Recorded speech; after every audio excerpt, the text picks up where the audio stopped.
Welcome to A Flame Ministry, the show about the joys and challenges for people of all faith, sharing God's love in the 21st century. I'm your host, Pastor Kathleen Panning, and my guest today is Dr. Jacqueline Bussey. She's a professor of religion and director of the Forum of Faith and Life at Concordia College in Moorhead, Minnesota, and she's also an award-winning author and widely sought after speaker on topics like faith and life, interfaith peace building, and the radical love of God and neighbor. And it is my delight to have Jacqueline with me today to talk about her book, Love Without Limits, Jesus' radical vision for love with no exceptions. That's the challenge of it. So, Jacqueline, welcome. It's great to have you here. Thank you so much, Kathleen. It's absolutely wonderful to be on your show. And what I'd like to start with something at the very beginning of your book. On page 8, it's the end of chapter 1. And I'm going to read this last paragraph here. This is not a book about the tiny love fear teaches us to follow, fit for ants. It's about the Goliath love God begs us to borrow, fit for giants. It's about the radical love to which we are called and the surprising places it will take us if we are brave enough to believe and hold hands. I love that passage there. Why did you write this book about love without limits? Well, Kathleen, this was a book that I think a lot of people can connect to because I wrote it during the election year here in the United States. And it was a book that I proposed in the fall of 2016 and then, wrote it until April of 2017. And at the time, and particularly when I was writing that paragraph, one of the things that I was thinking about was I was feeling a lot of sorrow and pain at the way a lot of friends and family that I knew were no longer speaking to one another just because of their opposite views on the political spectrum. And that was something that was new to me, and it seemed very divisive and aggressive, and it really saddened me, quite frankly. And I know I'm not the only one who's had that experience, unfortunately. And I thought, what can I do? What can I do about this? I'm just one person. But one thing I thought was I'm a writer. I could write about love across difference in these troubled times. And the other prompting sort of incident that made me want to do that and write that celebration of love was that I have several good Muslim friends who live here in Fargo, Moorhead, which is where I live, Fargo, North Dakota, and Moorhead, Minnesota. They're neighbor towns. Mm-hmm. And my dear friend has lived in this town for much longer than I have, and she is Muslim. And she told me a really, really harrowing story in the August of 2016. She said that for the first time ever, she had been out for a walk with a dear friend of hers, and she's Muslim, and she does not wear a headscarf. She does not wear hijab, but her dear friend does, that she was out for a walk with. So they were visibly presenting as Muslim women out on this walk, as they do, many days of the week. And they were on this walk, and she said that a man drove by in his truck and spit on them and shouted, "Go back home where you came from." Oh. And I was heartbroken by that incident. And my friend told me that story with tears in her eyes. And she said, "I've lived here for 25 years and nobody had ever said that to me." And I thought, things are changing in our culture and we are becoming more divided. And like I said before, Kathleen, I just really wanted to do my one small part, right, to celebrate love across difference. That's a powerful story and a powerful impetus to write the book. Yeah. One of the things you talk about is that you say the love or the lack of it is the only legacy that any of us leave behind.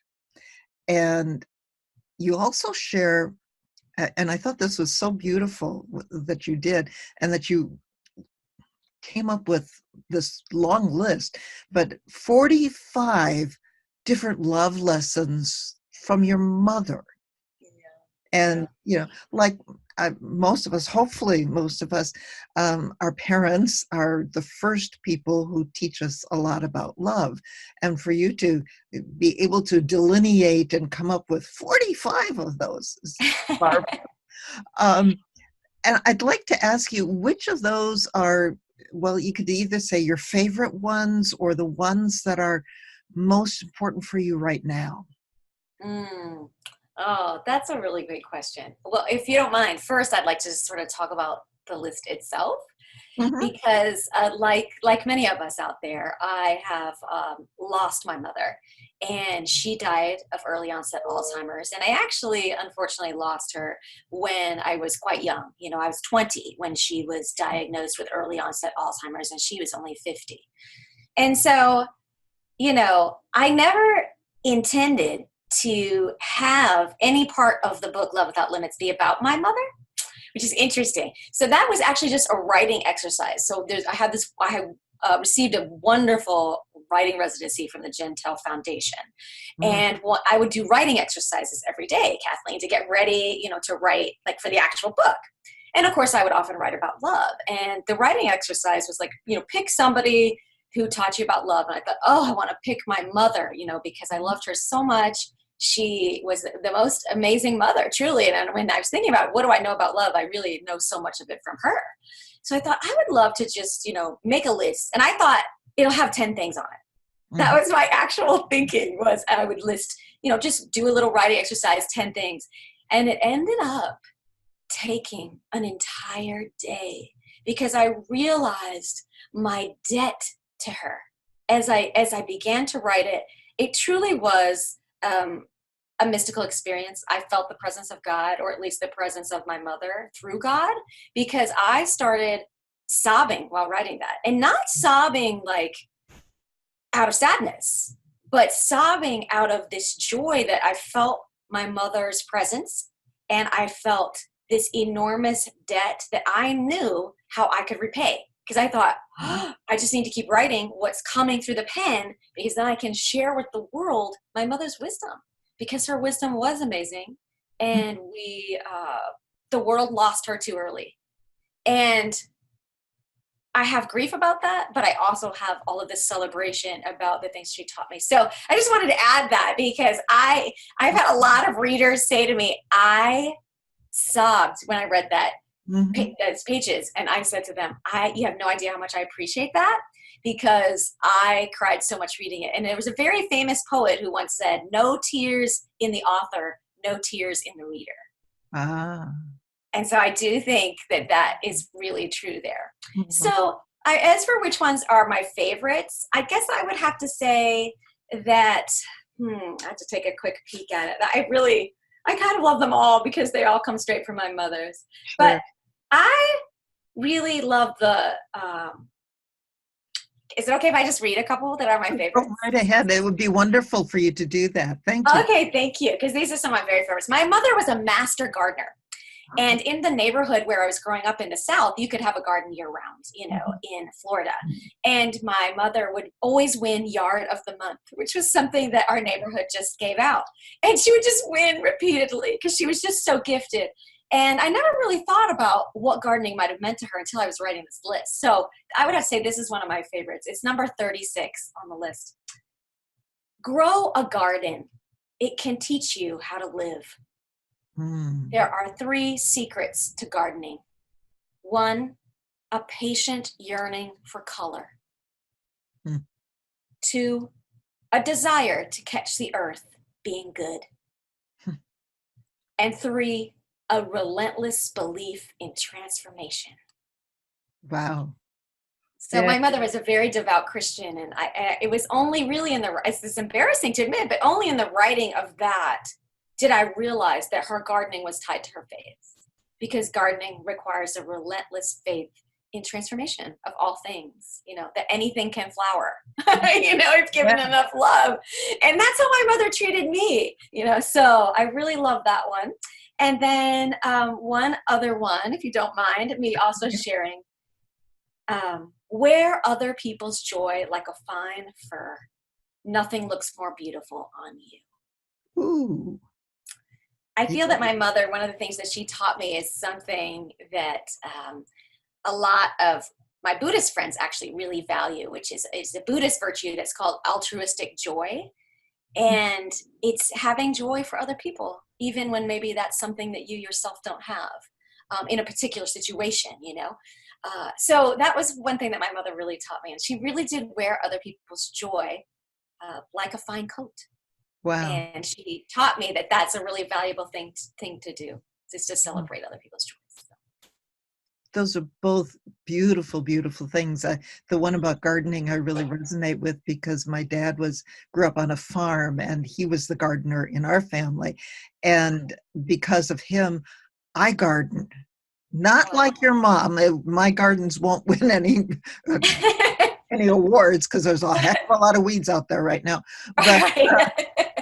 But something about touching the earth and Yes. that activity of being out in God's creation and the joy of that for me it's a beautiful gift that I gathered from my dad. So that's I love wonderful to that. hear you say that for your mom as well. I Yeah, love that too. And if I could add, Kathleen, that my mother's grandparents were farmers. yeah. So my mother too, growing up in rural Indiana, spent a ton of time on the farm. And I think that it changed her outlook, you know, just like your Mhm. dad, Yeah. right? I remember my mother saying, if we didn't grow it, we didn't eat it. Oh, wow. Yeah. Yeah. And I thought, wow, right? You know, Yeah. In this day and age, that's seldom true anymore. It is in some seldom true. cases, Mm-hmm. seldom true. You also talk about love in relationship to one's name in the book, and kind of both the names we choose for ourselves and the names that others give us, and the difference that that makes. So, what do our names have to do with love without limits? Mm. My short answer is a lot. I think that our names have a tremendous amount to do with love without limits. And I think the reason why I've learned that is actually through reading the scriptures. You know, it's so interesting how many times in the Bible that God or Jesus changes someone's name. It happens all the time. You Mm. know, we have the story of Jacob wrestling the angel, you know, down by the river. And then Jacob's name changing to Israel, you know, becoming the name of an entire people, but meaning, you know, one who wrestled with God, which I think is so beautiful. We have Paul, you know, in the New Testament, um, whose original name was Saul, you know, which was his Hebrew version of that same name. But it's very significant that after he has his conversion to becoming a Jesus follower, he doesn't want to go by Saul anymore. He feels like a brand new person, new in his faith and transformed, and wants to go by Paul. So there's countless examples, right, that I could give of this. And in particular, Jesus, when he's dealing with his disciples, he is almost always changing their names. We often overlook that, but Right. again, I believe it has to do, I love that you asked this question because I think it also has to do with what I was saying about gardening. I think that God has a relentless belief in our ability to flower and bloom. Mm. And a lot of that is reflected in scripture by a name change, saying this person has become a new person. The old is dead and the new is born. You know, and so I just think that's very powerful. It gives me chills even to think about that. And I do think that how does this translate into our world today is extremely important. You know, just recently I was reading a study. It was very sad to read. It was about names and the names of students of color in public schools and how often the teachers who were predominantly white were mispronouncing the names. And it was looking at the effect, or changing the names, just like shortening them and calling a Chinese student instead of her real name, maybe calling her Lisa. And calling and looking at the effects of that, like on the young people and on their self-esteem. And of course, it had very negative results, which I was not surprised to see at all, given sort of my scriptural study and passion about names and calling people by the right names, even if it's difficult to remember or difficult to pronounce or anything like that. So seeing the negative effect that it was having on the self-esteem of just, you know, elementary school students to not be called by the right name, I think is enough to give us attention. And one of the things I talk about in Love Without Limits is the ways in which I'm not always called by the right name, and this has given me at least it's a wellspring of compassion for other folks for whom that's happening on a maybe more serious level, because a lot of people just don't call me Jacqueline. I'll meet them and I'll say, hi, my name's Jacqueline. And in 2 seconds, they're like, oh, hi, Jackie. Yeah. And I'm like, okay, that's not what I prefer to be called. And when they say that, the truth is, that it's not just like, oh, I'm offended. That's not really what I'm talking about. What I'm saying is the minute they change the name, I don't feel like they know me. I feel like they've misidentified me. I lose a connection to them in that moment. So I'm very meticulous about this with the people in my life, and my own students. I'm like, okay, do you want to go by Michael or Mike? Because I know that it matters in our psyches, the connection that we have with another person. So I think that, we also have a lot of things going on in our society right now that some would refer to as political correctness. I actually would avoid that term. As someone who is repeatedly called by the wrong name, I don't think that is about political correctness. I think it's about love. So when my friends who are, for example, indigenous folks say that they don't want to be called Indians, I say, absolutely, I will never use that term. That's not what you want to be called. You feel that is a misperception, of course, because it is. They're not from India, right? They're Native Americans or indigenous people. I just ask people what they want to be called. Like I have a friend who is a wheelchair user. He does not want to be called, somebody with disabilities. He'd rather be called a wheelchair user. And I hear the empowerment in that, and I wouldn't have thought of that. That's definitely a mistake that I had made in referring to him as a person with disabilities. He's like, Jacqueline, I would prefer if you would say that I am a wheelchair user. And so, see, I don't think that's about political correctness. I actually think it's about love. And because the Bible teaches us to call people by the names that they want to be called. Yeah. You're so right. I mean, I get that too with my name. People automatically shortening it from Kathleen to Kathy, and that was the nickname I had as a child growing up, and so it automatically kind of puts me back into that childhood mode instead of adulthood and who I am now, and things like that. So yeah, you're right. What's in a name? A lot. Exactly. Yeah. In the name, it's our identity. It's who we are, and being respectful of that is so important. And that I like what you said. It is a way of showing love to someone else, and that's really, really important to do. You go on. There's a lot in this book, and we're not going to be able to cover it all in this show, but on page 155, and I'm going to find it in my book here, you have a quote from an indigenous author, and I hope I pronounce his name correctly, Martin Prechtel. Prechtel. Mm-hmm. Prechtel, okay. Would you be willing to read that quote? Yeah, absolutely. Absolutely. So, just for our viewers, this is from a book called The Smell of Rain on Dust, which is a very beautiful title. It's a very beautiful book by Martin Prechtel. In The Smell of Rain on Dust, indigenous author Martin Prechtel argues that all genuine grief is actually a form of praise. He writes, quote, "Grief is praise. By the event of our grief and by our wailing, we are also simultaneously praising with all our hearts the life we have been awarded to live, the life that gave us the opportunity to love deep enough to feel the loss we now grieve. If we do not grieve what we miss, we are not praising what we love." End quote. Yeah, I've found that to be a very, very powerful passage, and I'm wondering what it means to you. Yeah, thank you. Yeah, It's such a beautiful passage, as the entire book is, quite frankly. What it means to me, as a person who, I really spent a lot of my life grieving the my mother's death.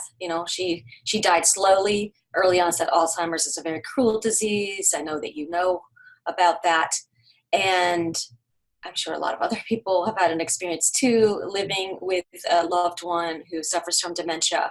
And you know that even though the person is still present, there's a part of them that is not present anymore. And that's the part that had a connection with you, Mhm. and had a relationship with you that they could remember. So it's a very unusual kind of grief. The person is alive, and yet you are grieving the death of a part of them.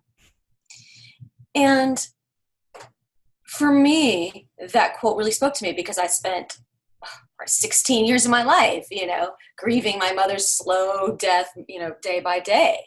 And when I read that, I thought, oh, I absolutely love this because it allows me to still continue to be a faithful person as I grieve.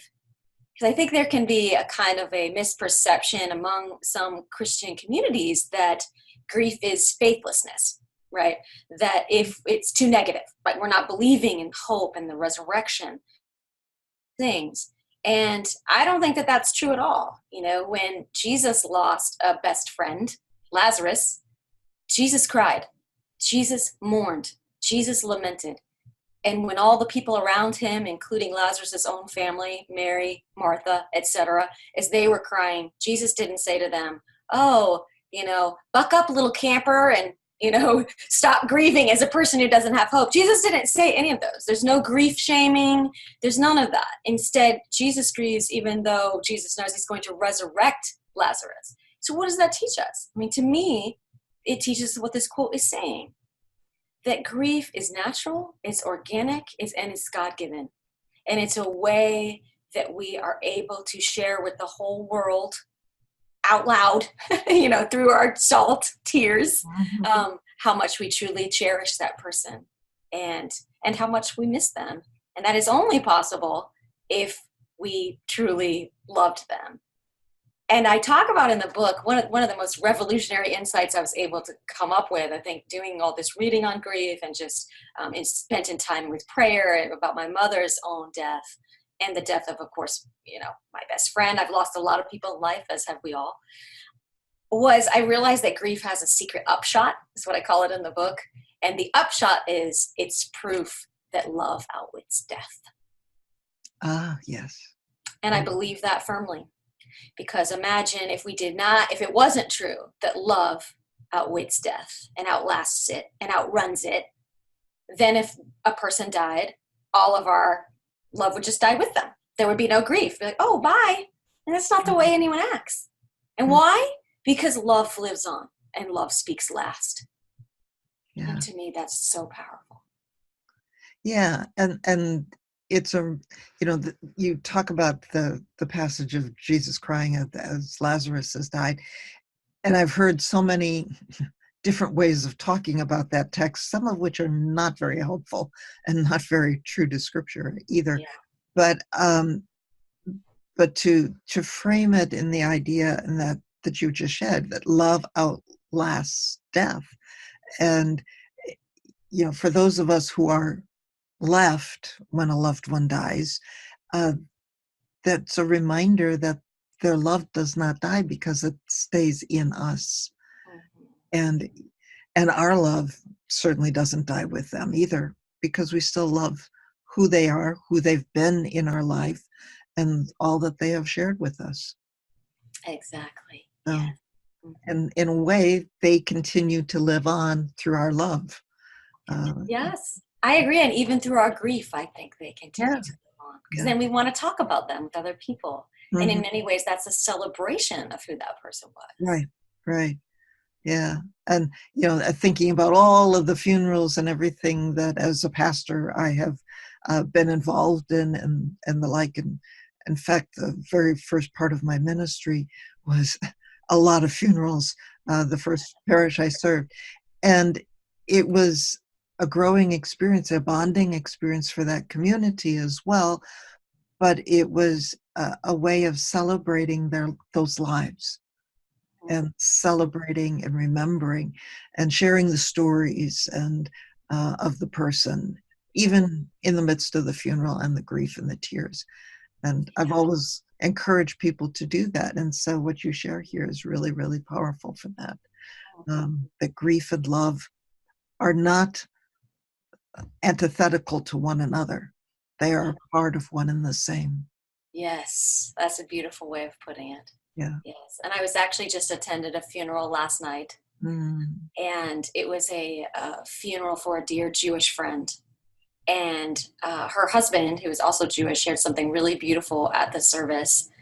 It's really in line with what we're saying here. He was talking about that for him, being a follower of Leah in the Bible, we may remember who Leah is, that she had the child Judah. And he was explaining that all Jewish people are called Jews because of Judah. It's short for Judah. But there was also the way in which Leah was heartbroken because she felt that her husband did not love her or love Judah. So it was very interesting. So he was talking about that for him to be a follower of Leah meant to believe that gratitude was possible in the midst of heartbreak, because that's who Leah was. And I had never, ever heard that interpretation. And I found myself crying. We were all crying. It was one of the most inspirational eulogies, and it was about his own wife that he was giving. And he was an inspiration to us, at this funeral, in just almost the way that you had described, but believing in gratitude in the midst of heartbreak. So beautiful. Wow. That's beautiful. And that's the way we're going to have to leave this episode of Flame Ministry. And Dr. Jacqueline, I really appreciate you being here. Please give our viewers a way that they can learn more about you and keep in touch. Yes, please. You are always free to follow me on social media. Be a friend on Facebook. So it's just Jacqueline Bussey, but also www.jacquelinebussey.com. You can follow all of my speaking engagements. I'm regularly speaking around the country, or J Bussey on Instagram. Wonderful. Thank you, Jacqueline. And so for everyone else, this has been one way of showing God's love, radical love without limits, no exceptions to that. And so until our next show, I encourage and challenge everybody to find every day one way to show God's love to someone, and at least 3 things that you're grateful for, and to write them down. So God's peace until our next time together. Welcome to A Flame Ministry. This is a show about the joys and challenges for people of all faiths about sharing God's love in the 21st century. I'm your host, Pastor Kathleen Panning. And my guest today is Dr. Jacqueline Bussey. And actually, she's coming back for a second show. But just so you know who she is, she's a professor of religion and the director of the Forum on Faith and Life at Concordia College in Moorhead, Minnesota. She's an award-winning author and widely sought-after speaker on issues like faith and life and interfaith peacebuilding and the radical love of God and neighbor. Interesting topic. And we started at the first segment of these two. So for anybody who didn't see the first segment, first episode of this, please go back and watch our first show. And we're talking about her book, Love Without Limits, Jesus' radical vision for love with no exceptions. And that word no is underlined in red in there. So Dr. Jacqueline, welcome to the show. It's great to have you back to continue our conversation. Thank you so much for having me back. It's great to see you. Your book on Love Without Limits has a backstory to it, which we did not talk about in the first show. It was censored. And so please tell our viewers what happened. Share that story with us. Yes, well, it was a very painful experience, to be sure. So I was contracted to write a book which happened to fall during the election year. And I decided to write a memoir and a practical how-to guide for love across difference in these troubled times, because I was seeing that a lot of folks were divided, particularly across the political spectrum, weren't speaking to each other anymore. And I felt a lot of stress about that. So I thought, okay, this is one thing I can do. I can write a book about this. So I proposed that to I was at that time signed with a very large Christian publishing house, one of the largest in the world. And they loved the proposal, loved the topic of Love Without Limits. And so I proceeded to spend the next 9 months writing the book. I went on leave from Concordia College, and I received a generous advance from that publisher so that I could be paid and live off of that money while I was going on leave from my regular job teaching. And I completed the manuscript on time, and I was so excited. I felt like it was just my heart on the page, basically. All of these stories from my own life, true stories about love without limits, and how I'd learned to love bigger and better, and who taught me to do that. Mm-hmm. And unfortunately, when I sent it to my editor at that large company, he called me on the phone and said, well, we love the book and we're excited to publish it, but there's one issue. And I said, what's the issue? And I'm quoting him now. He said, it's the gays and the Muslims. And I said, what about them? And he said, some of the stories you're telling are not in line with the values of the majority of our readers. And proceeded to say that some of them were theologically out of bounds. So then they proceeded to rewrite 2 chapters in question, and I was not allowed to accept or reject changes on that. They just actually rewrote it, and it was almost 4,000 words that had been cut from the original manuscript, all from the 2 chapters. One was on a chapter from some of my LGBTQ friends, and one was a chapter on my Muslim friends and how they taught me to love bigger and better as a Christian. And they made some serious cuts, and I was faced with a really terrible choice, Kathleen. And the choice was I could make the cuts, get to keep the money, publish the book, keep the contract with this prestigious press, or I could refuse to make the cuts and lose the book, basically, as well as the salary, etc. And there was only one choice that my soul could live with, of course.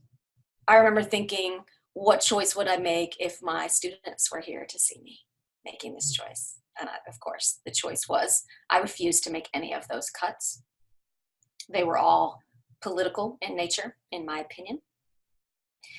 And they would be a violation of my faith and my integrity. And so I refused to make them. And then the press said, well, we paid Jacqueline to write the book, so we own all of the rights.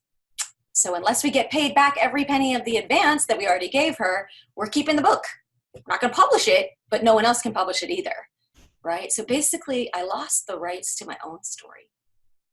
And it was a very painful experience in so many ways. And so for months, I was silenced and didn't tell anyone what had happened. But then something really amazing happened, which was I had a dear friend who said to me, she said, you know what, Jacqueline? They just want you to shut up and disappear. And you've given them exactly what they wanted. And for some reason, those words broke through all the silence that I felt. I felt just powerless and defeated by this huge multinational corporation, right?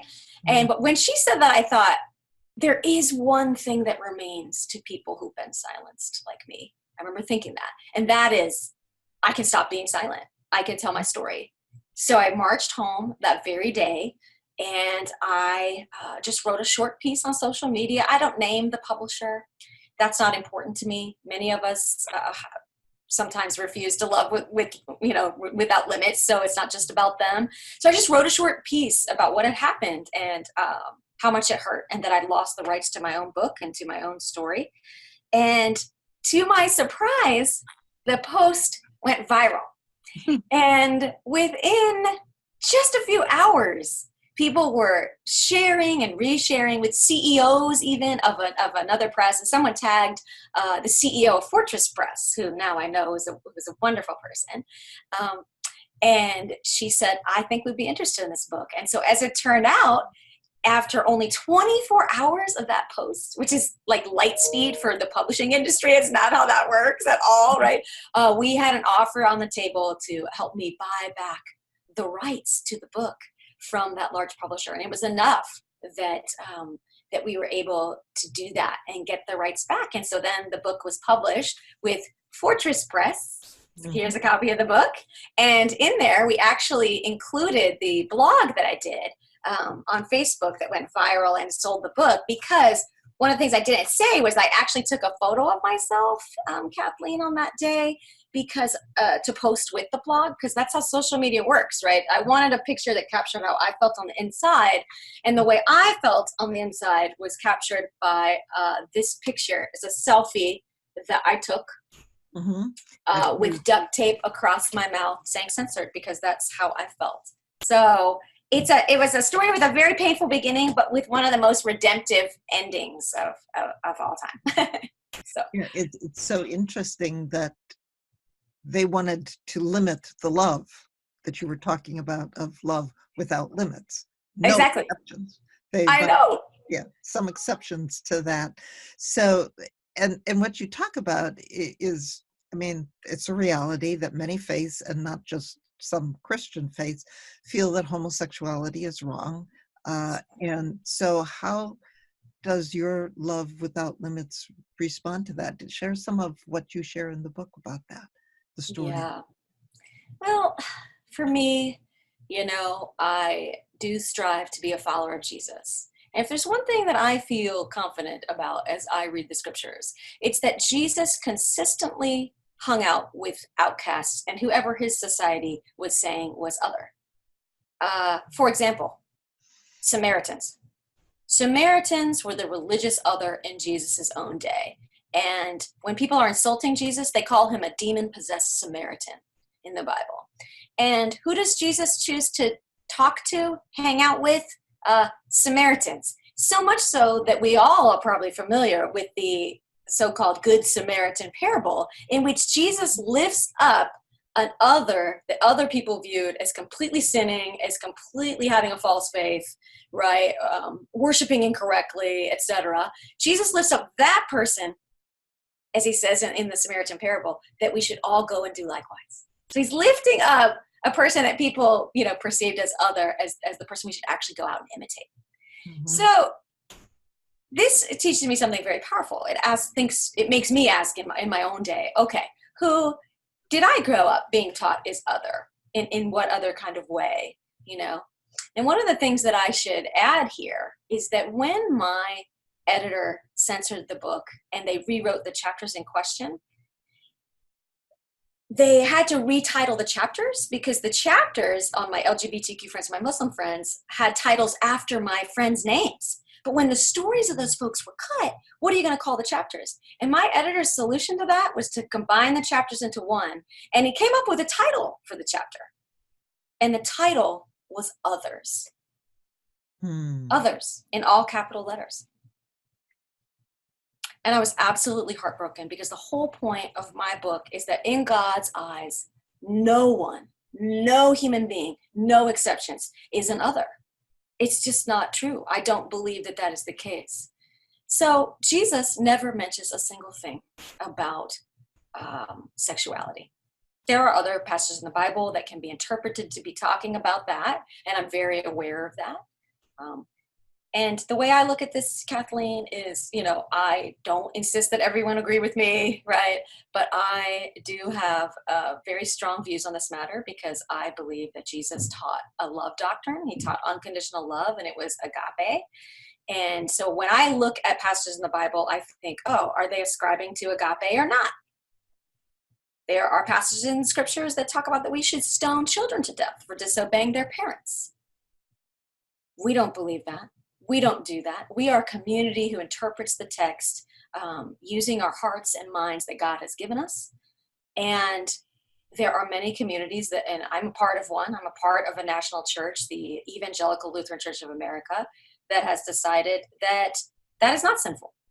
That we believe that given today's science about sexuality and the way that there are genetic factors that determine this, that these are people just as God intended. and we are all called to love one another without exceptions. So that's kind of where I stand on it. I just say, if I'm going to be wrong, and I know many people think that I am, and I love you also without limits, just so you know, if I'm going to be wrong, I want to err on the side of love always. So I'm just erring on the side of love that's too big rather than too tiny. That's, that's a wonderful way to talk about that. Erring on the side of, what do you err on the side of? And I think that's a question each of us has to face at some point or other in our lives. If we're not 100% certain, or if there's any possibility of something, where are we going to err? On the side of love or on the side of rules and regulations that are human, or beliefs that are, human and developed or centuries old that may not have any validity today. I mean, Bible teaches us that the earth is flat too. I mean, from Genesis. So right. very few people believe that anymore.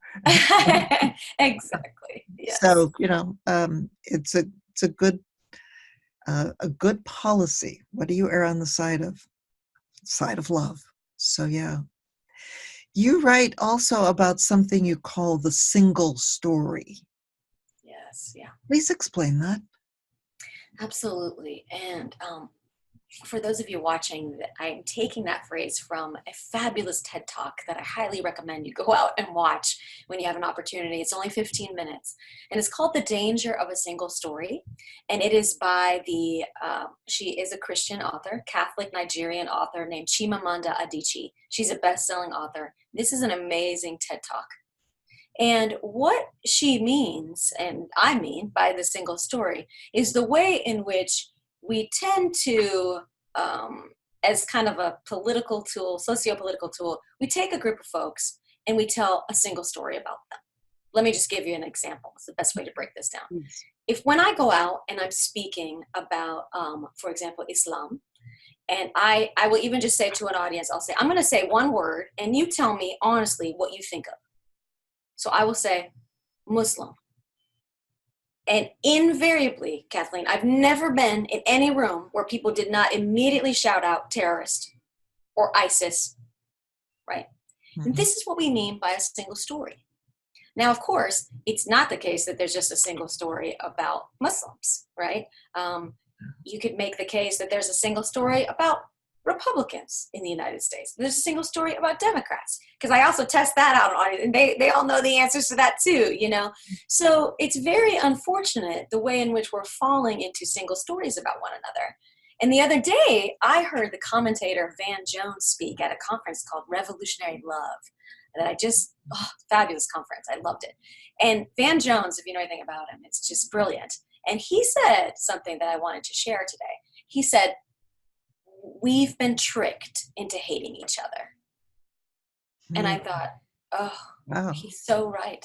He's so right. We are allowing these single stories to stand in for real human beings who are complex, multi-layered, who don't even all agree on any. I mean, to think that all Muslims agree on any one thing is hilarious, right? I mean, there's 1.6 billion Muslims in the world who live on all different continents. And to think that they're all think the same about things, it's just, it's entirely false, in the same way that obviously Christians do not all believe the same. I mean, if you just even compare the Amish, for example, to, Episcopalians in the United States, this is not the same at all, not even sharing the same views about if we should use electricity or not, right? So it's terrible, quite frankly, the way that we fall captive to the single story. So in my book, I'm urging that when we truly follow God, that one of the things we do is we stop the single story. And when we hear it, even, we give a mild no. There's way more to that than that. I have a friend who is, X, Y, and Z, right? And being able to offer that is just very powerful, and is a way we live out compassion in the world. Yeah. Yeah, when you talked about that single story, it reminds me of a community in Omaha, Nebraska, where when 9/11 happened, the Jewish community in Omaha formed a human chain around the Muslim community center, a human chain of love around that center. And from that has grown out a whole ministry where there's now a campus with the Muslim community, the Jewish community, and a Christian church, all sharing the same, not the same buildings, but the same campus. And in the center of that, there is a common building where they come, or that they're going to build that. And so, I mean, talk about destroying the single story. Yeah, absolutely. It's a beautiful example of that kind of thing. And I'm sure there are other stories like that that I don't know about, but, you know, our viewers may know about. But yeah, anything else you want to add about your Muslim friends and their story that you have learned, and how they have helped you grow in love?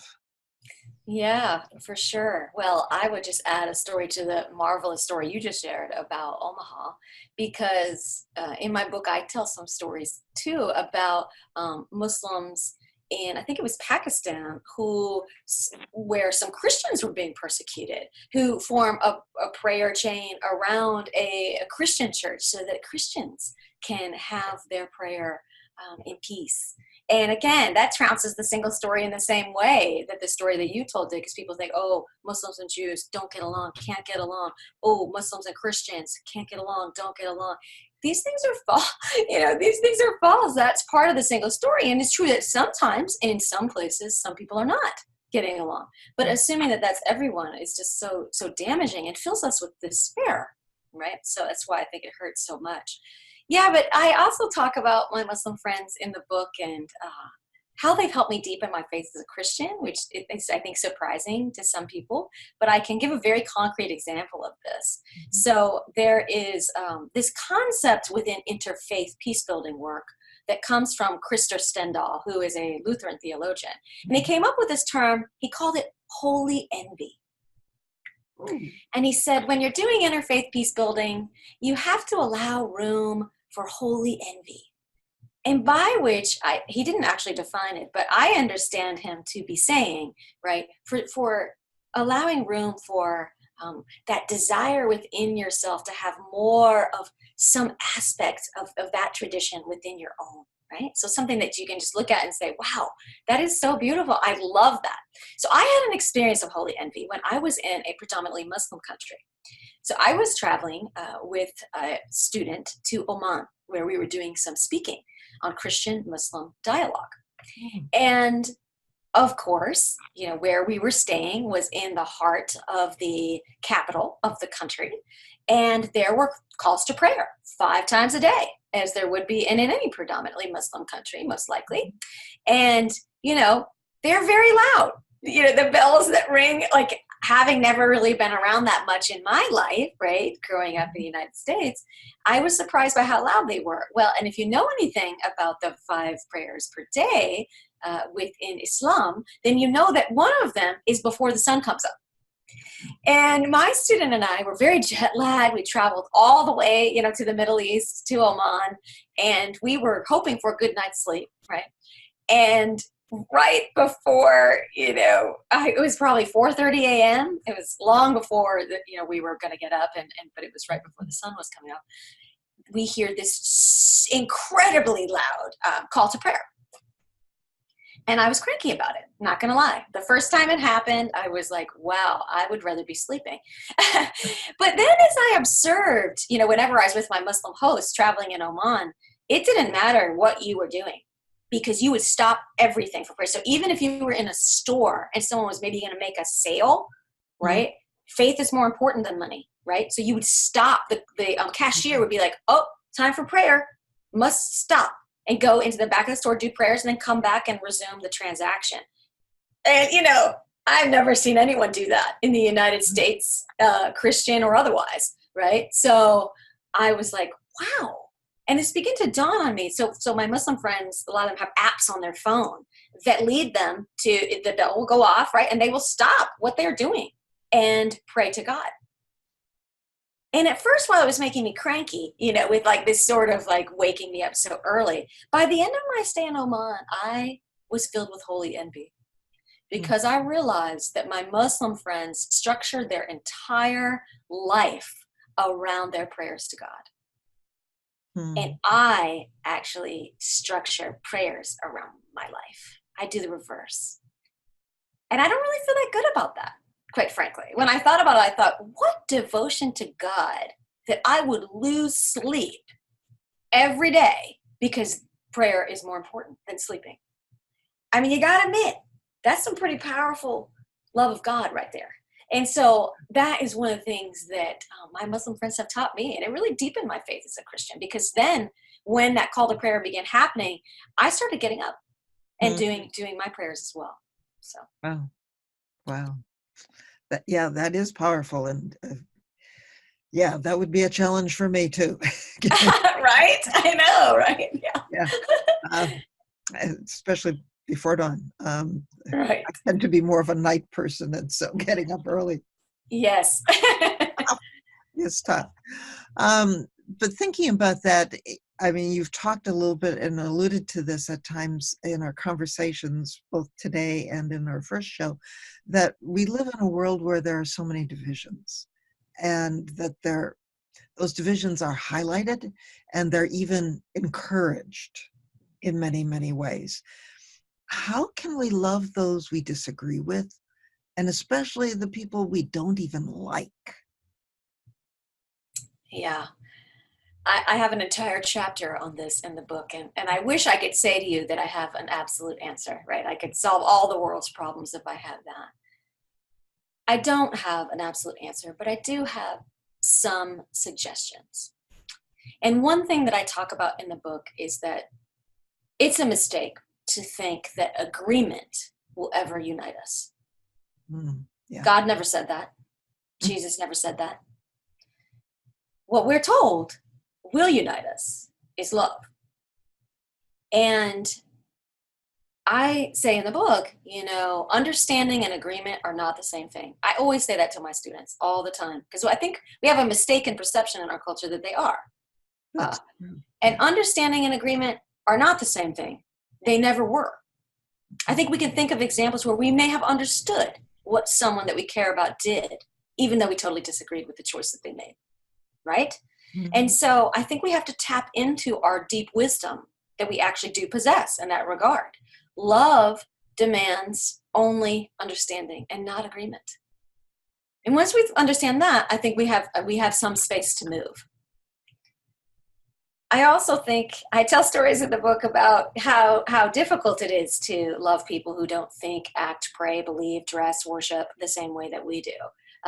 The people who do all those things like we do, they're easy to love, right? That's easy. And I do think that God made love a commandment because God knew if God just made it this fun option, like an intramural or extracurricular option, that nobody would sign up if it was like beach volleyball or, no, God understands it has to be a commandment. And one of the things I share in the book is my sense that love is not an extracurricular. It is the curriculum. It's the only curriculum we have in front of us. So lately these days, Kathleen, when I encounter someone with whom I disagree, and believe me, of course, it happens on a daily basis, one of the things that I do instead of immediately rushing to silence them, right? Because part of us, part of our impulse, or human impulse, is I just want them to stop talking. But as someone who was silenced and censored for the love that I was trying to tell, I know that doesn't work.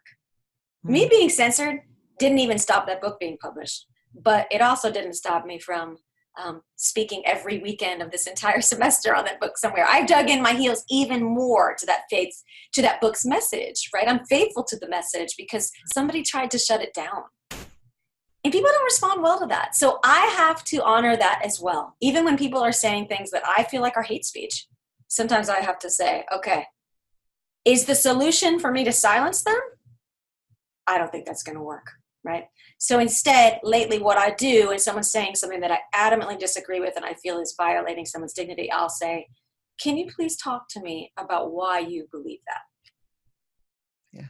And I am shocked at how many times there is an actual story, just as there is about the stories I have story. And then I hope that, and then I say to them when they're done, do you mind if I share why I disagree with that? And it often is a story about my Muslim friend, or, a story about my Republican friend, or my, LGBTQ friend, or whatever. So once we create a space for the story that is not part of the single story, I think that stories can change lives. And I think most of all of the research even these days shows us that friendship is actually what changes the world. How do we know this? Well, the researcher Robert Putnam in his book American Grace looks at the ways in which people's views become more positive of a religious tradition that is not their own. And what the researchers discovered was that people who have, for example, a negative view about Muslims or Mormons don't have a single Muslim or Mormon friend. Right. And the research showed that people who did have one good friend of a tradition that was different from their own had a positive view about that entire group of folks. And then they found another surprising thing they did not expect. They kind of hoped for that result. But what they also found was that, for example, if I'm a Christian, I have one Muslim friend, that's going to make me have statistically significant, more positive views of Muslims. But the research also showed that I had more positive views of every other religious tradition as well, of Hindus, of Jews, of Baha'is, of atheists. And that was sort of an unexpected finding. And I think the secret there is because once you figure out that these people were trying to be tricked into a single story and you reject it, you see that this whole world opens up to you. And you see that truly that science that I just quoted proves that friendship changes the world. Yeah. That's powerful. That's very, very powerful. Thank you, Dr. Jacqueline, for being with us again today. Please let our viewers know how they can find out more about you.